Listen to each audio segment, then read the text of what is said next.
اللہ من الشیطان الرجیم بسم اللہ الرحمن الرحیم۔ سوال عوام کے جواب امام علیہ السلام کے۔ جابر جوفی کہتے ہیں میں نے امام محمد باقر علیہ السلام کی خدمت میں عرض کیا آپ کا فرج کب ہوگا؟ امام نے فرمایا ہرگز ہمارا اس وقت تک فرج نہیں ہوگا جب تک تمہاری آزمائش اور امتحان نہ ہو، پھر امتحان ہو، پھر اور امتحان ہو۔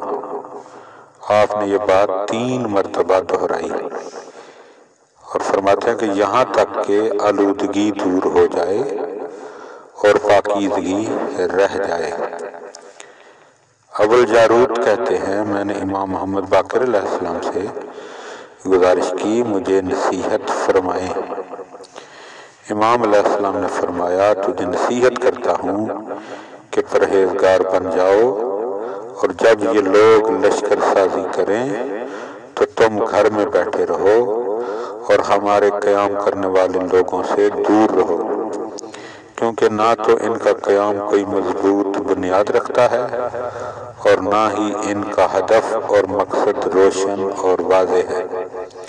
جان لو کہ بنو امیہ کے لیے ایسی سلطنت ہے کہ لوگ ان سے نہیں چھین سکتے، اور اہل حق کے لیے ایسی حکومت ہے جب اس کا وقت آئے گا تو اللہ تعالی ہم اہل بیت میں سے جسے چاہے عطا کرے گا۔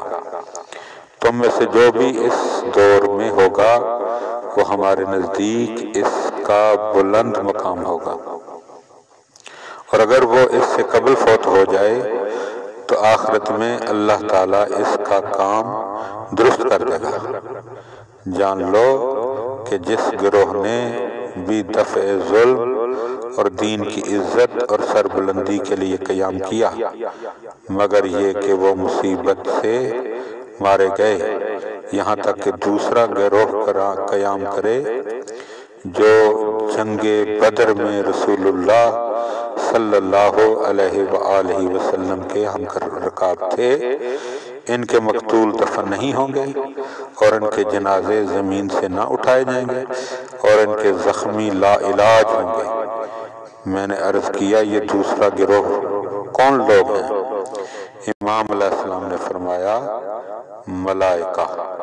اللہم صلی علی محمد و آل محمد وعجل فرج آل محمد۔